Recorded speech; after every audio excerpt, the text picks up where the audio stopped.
testing positive. Okay. If you test positive, but you feel perfectly fine, you still got to stay home. You can't do anything else.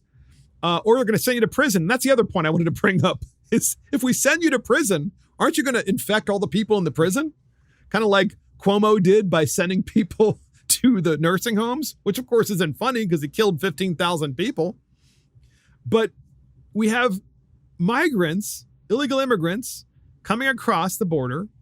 They're being relocated with COVID. They've already broken the law by crossing the border. But if you're an American citizen and you live in Mississippi, you're going to go to prison because you didn't stay home for 10 days because you knowingly had tested positive for COVID-19.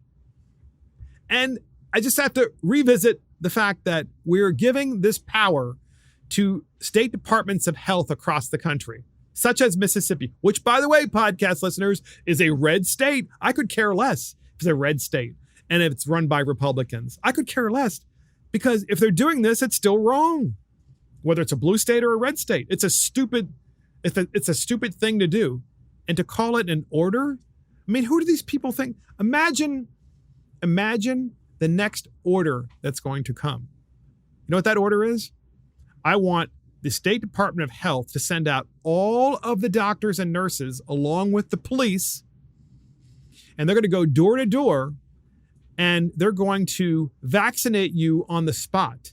And if you don't obey, the police will hold you down while you get vaccinated. Now, to be fair, what I just said is not part of the order, but why couldn't it be a future order? Who would have thought we would have been here by now? Who would have thought for 1 minute that a state could issue an order saying you're going to go to prison because you're not staying at home? Who would have thought that?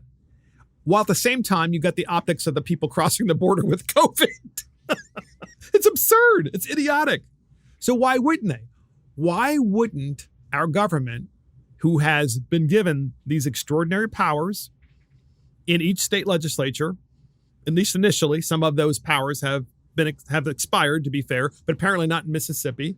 And they've given the health officers these extraordinary powers. Why wouldn't a health officer come to your door and say, you're high risk for COVID-19 because of what you do for a living, and you have to get this vaccine, and you're going to have to get it now. And I have Officer Smith right here next to me, and Officer Smith is going to hold you down if you don't listen to what I say. You must obey. It is an order.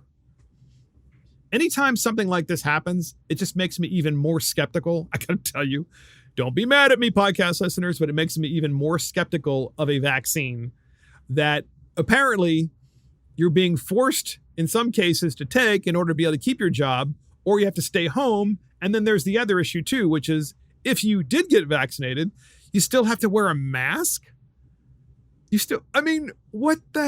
Obviously there's something wrong and our government isn't properly communicating it to us. And until they do so, I'm going to keep my level of skepticism incredibly high, as we should. And that is the dumbest bill in America.